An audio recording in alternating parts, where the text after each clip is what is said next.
కవిత case గురించి లేదు, మా పైన ఎలాంటి ఎంక్వైరీలు చేయకూడదు, మా బీఆర్ఎస్ పార్టీని బీజేపీ పార్టీలో మెర్జ్ చేస్తామని చెప్తే అధిష్టానంతో మీరు మాట్లాడండి, హెచ్ఎం గారితో మాట్లాడండి అని నువ్వు మా ఇంటికి వచ్చిన మాట వాస్తవమా కాదా?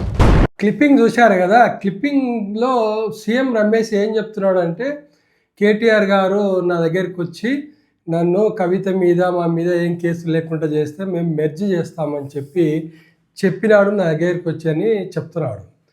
అంటే ఇక్కడ నేను అడగవలసిన ప్రశ్న ఏంటి అంటే, అసలు సీఎం రమేష్ ఎవరు, ఎక్కడి నుంచి వచ్చాడు? సీఎం రమేష్ తెలుగుదేశంలో ఎంపీ. ఆయన సీఎం చంద్రబాబు నాయుడుకి అప్పట్లో చంద్రబాబు నాయుడు అనుంగు శిష్యుడు. ఆయన ఒక విధంగా చంద్రబాబు నాయుడుకు పెట్టుబడిదారు. ఆయన మంచి రిచ్ ఫెలో కాబట్టి దానికి ఫైనాన్స్ చేసినాడు వాళ్ళ పార్టీకి. అలా ఆయన చంద్రబాబు దగ్గర మంచి ముఖ్యమైన వ్యక్తిగా ఉన్నాడు. అయితే ఏమైందంటే 2019లో అనుకోని రీతిలో చంద్రబాబు నాయుడు దారుణంగా ఓడిపోయి జగన్మోహన్ రెడ్డి అధికారంలోకి వచ్చాడు.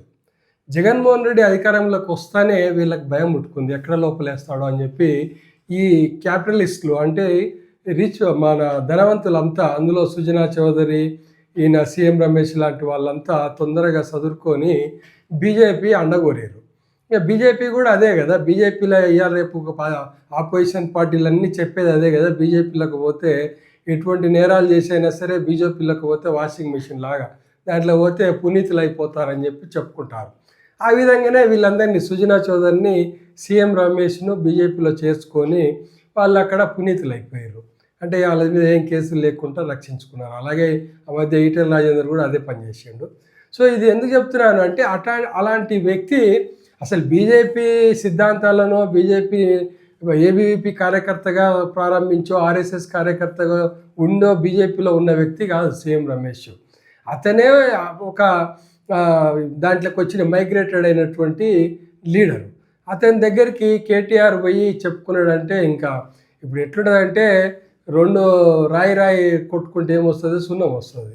అంతేగాని సీఎం రమేష్కు బీజేపీలో అంత ప్రాముఖ్యత ఉందని ఎవరన్నా నమ్ముతారా? కాకపోతే ఇద్దరు కేటీఆర్ కూడా ఒక బిజినెస్ మ్యాన్, సీఎం రమేష్ కూడా ఒక బిజినెస్ మ్యాన్. అప్పట్లో కేటీఆర్కు లగడపాటికి కూడా లింకులు ఉన్నాయని అప్పుడు మనం చెప్పుకున్నాం, అప్పుడు వార్తల్లో వచ్చింది.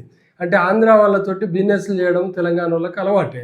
ఆ విధంగా ఎక్కడన్నా మందు కొడతప్పుడు ఏమన్నా మాట్లాడుకున్నాము ఇద్దరు, కానీ అంత దానికి ప్రాముఖ్యత ఇవ్వాల్సిన అవసరం లేదనేది నా ఉద్దేశం.